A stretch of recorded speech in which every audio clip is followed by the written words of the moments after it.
Hello दोस्तों, मैं शिव वर्मा स्वागत करता हूं आपको अपने चैनल में।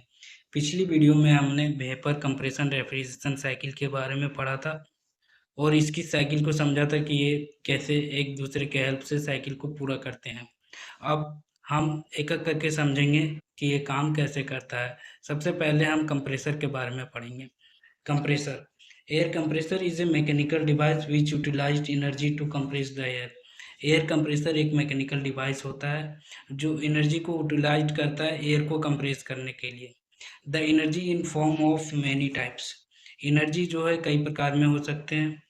It increases the pressure of gas. Compressor जो है वो गैस के प्रेशर को बढ़ाता है बाय रिड्यूसिंग इट्स वॉल्यूम, इसके वॉल्यूम को कम करके।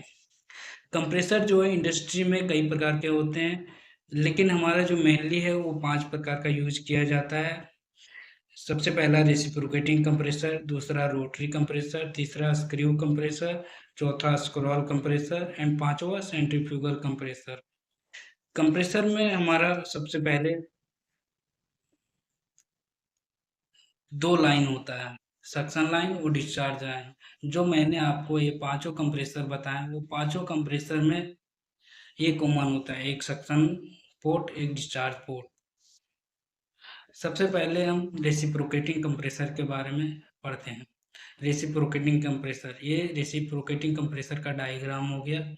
रेसिप्रोकेटिंग कंप्रेसर में मेन पार्ट्स हमारा piston, connecting rod, crank, cylinder, suction valve, discharge valve, ये हमारा मेन पार्ट्स होते हैं। यही पार्ट्स रेसिप्रोकेटिंग कंप्रेसर में जो मूव करते हैं और एयर को कंप्रेस करने का काम करते हैं। सबसे पहले क्रैंक से हमारा मोटर कनेक्टेड होता है। मोटर जब घूमता है तो क्रैंक भी घूमता है। क्रैंक घूमता है तो कनेक्टिंग रॉड भी अप एंड डाउन मूव करता है, जिससे हमारा पिस्टन भी अप एंड डाउन मूव करता है। और जैसे कि सिलेंडर, पिस्टन जो है, पिस्टन हमारा नीचे की ओर मूव किया, नीचे की ओर मूव किया तो सिलेंडर में यहाँ पे वॉल्यूम क्रिएट होता है। जब यहाँ वॉल्यूम क्रिएट होता है तो सक्शन वाल्व नीचे की ओर मूव करता है और गैस जो है हमारा सक्शन वाल्व से होते हुए सिलेंडर में एंटर करता है। और जब पिस्टन हमारा वापस दोबारा से ऊपर की ओर मूव करता है तो वो गैस को कंप्रेस करता है और गैस को कंप्रेस करने से सक्शन लाइन हमारा बंद हो जाता है और डिस्चार्ज वाल्व जो है हमारा खुल जाता है, जिससे कि गैस हमारा निकल जाता है। इस तरह से रेसिप्रोकेटिंग कंप्रेसर गैस को सक करता है और डिस्चार्ज करता है। यह है रेसिप्रोकेटिंग कंप्रेसर का पूरा नोट्स वर्किंग, आप इसको कॉपी कर सकते हैं। दूसरा हमारा है रोटरी कंप्रेसर। रोटरी कंप्रेसर में हमारा दो रोटर होता है, एक एक केसिंग होता है, इधर से एयर इन करता है, इधर से एयर आउट करता है। अब ये काम कैसे करता है मैं आपको बताता हूँ।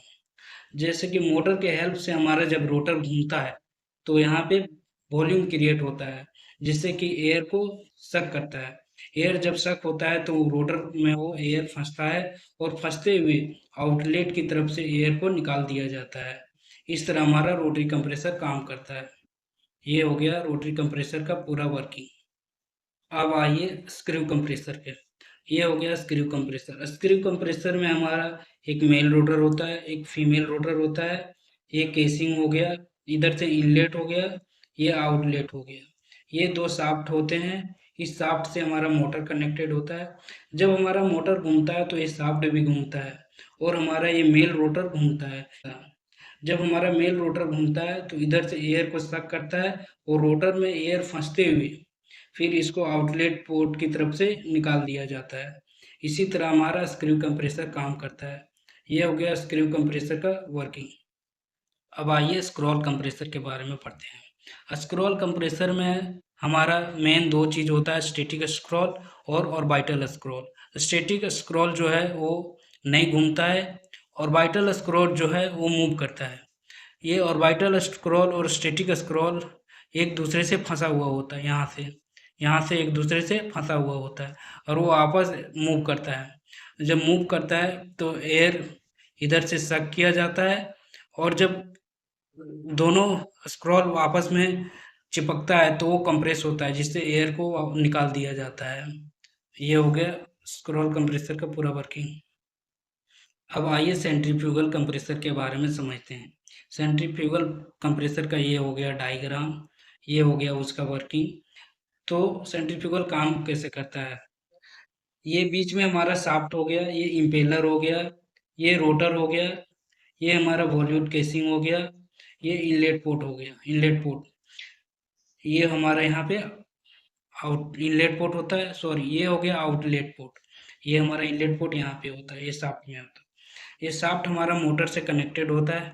जब मोटर घूमता है तो शाफ्ट भी घूमता है, और उससे हमारा ये इम्पेलर भी घूमता है। इम्पेलर जब घूमता है तो एयर को वो सक करता है। एयर को सक करता है तो इम्पेलर के वेन में फंसते हुए, वो रोटर में भी फंसते हुए, वो वॉल्यूट केसिंग के हेल्प से वो आउटलेट पोर्ट से आउट हो जाता है। इस तरह हमारा सेंट्रीफ्यूगल कंप्रेसर काम करता है। सेंट्रीफ्यूगल कंप्रेसर का इंडस्ट्री में ज़्यादातर यूज किया जाता है, क्योंकि ये बहुत ही किफ़ायती होता है।